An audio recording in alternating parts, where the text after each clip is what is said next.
Welcome, welcome, welcome to another episode of enLIGHTen with Div and Deb.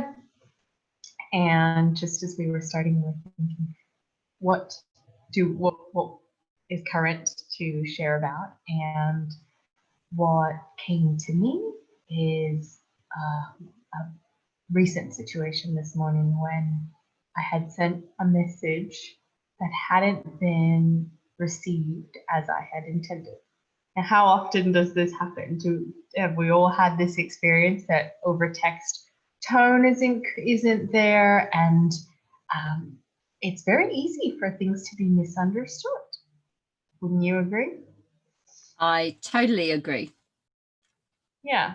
So what do we do in those situations when there's a text exchange and someone's upset themselves with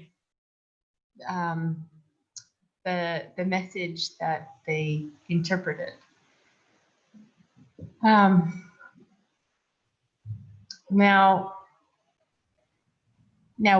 we know, and hope that you also know, that what arises inside, what arises in me is mine, right? If there is a charge that comes up, triggers are activated by the external world, but they're ours to explore. And however, not everyone knows this.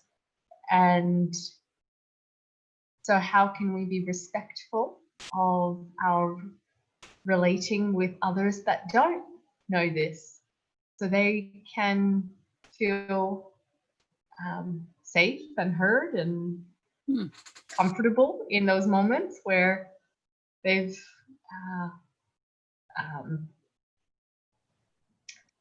upset themselves? So what comes to my mind is an NLP presupposition, which is kind of foundational for being with others. Respect the other person's model of the world is how it's said in NLP or in coaching. But there are other things that are similar to this, like Rogerian, unconditional positive regard. But basically it is putting your own map aside and joining the other person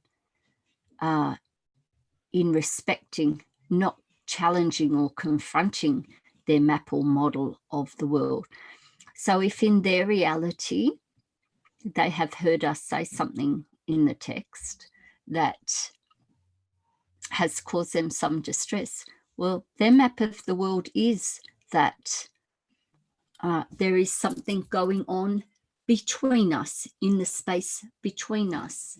And so to honour and respect that, what things might we be doing if we are respecting that? I just on Friday I sent out a message to some people saying, oh, if you've got a moment, would you help me, give me some feedback on these potential names for a program?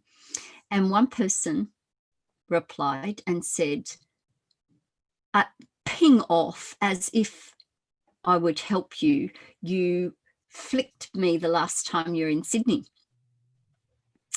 And so something's happened in the space from when I actually said I'm not actually feeling well because a dear friend of mine died suddenly. And so even though I said I would see you, I'm really feeling that I need to be on my own. It was back in April.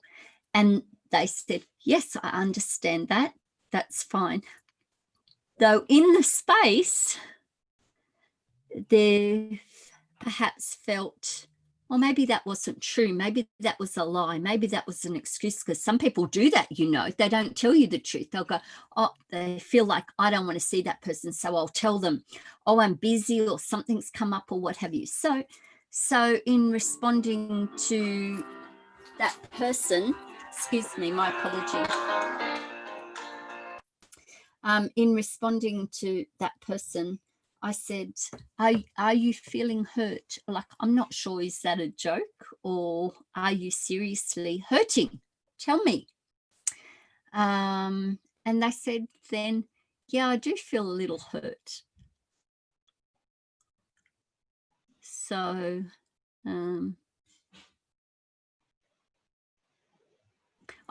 Yeah. what I'm pointing to is, tell me what's in your experience is a respectful way of honoring the other person's model of the world. Yeah, I can see the error of my ways in this moment. I can recognize when I read that message and I could tell that it was coming from trigger. Rather than clarify my intentions, which is what I did do, I probably could have been more, it would have been more skillful if I asked a question about that person's reality rather than like, oh, you've misunderstood me, because that just created, more of a divide there. So that's interesting to recognize. Yeah, we humans can upset ourselves with so many things. And it's important for me to remember not to be amused by that. To remember that in those moments, I was triggered on the way here. very serious. Were you? Oh, yes. Tell us. Not by a text, but I was driving along on the phone, talking on the phone, hands-free, or very properly synced and everything. And I saw a police car pull out behind me and follow me, and drove just a little bit round about. I thought I'd done everything perfectly, and then the blue lights flashing, and I immediately felt sick and like, oh no, what did I do? Oh no, now I'm in trouble. And he came and said, oh, you've been pulled over for the purpose of a random breath test. Have you been drinking? But there you go. For those moments, I was all activated in trigger. And I'm still feeling the residual of it, even though nothing untowards went on.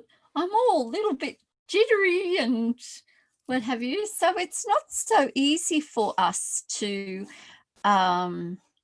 stay untriggered, even when we know stuff. Other parts of our brain will still go, oh, am I in danger? And hijack our system. So it's nice to be respectful of that, because, yes, as masterful as we aim to be, when we get triggered, a lot of the things that we know aren't available to us. Yeah. Right.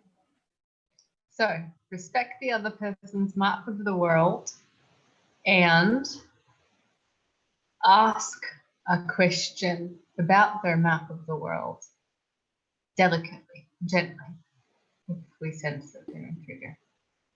Are you frozen? Looks like you might have frozen. You still there?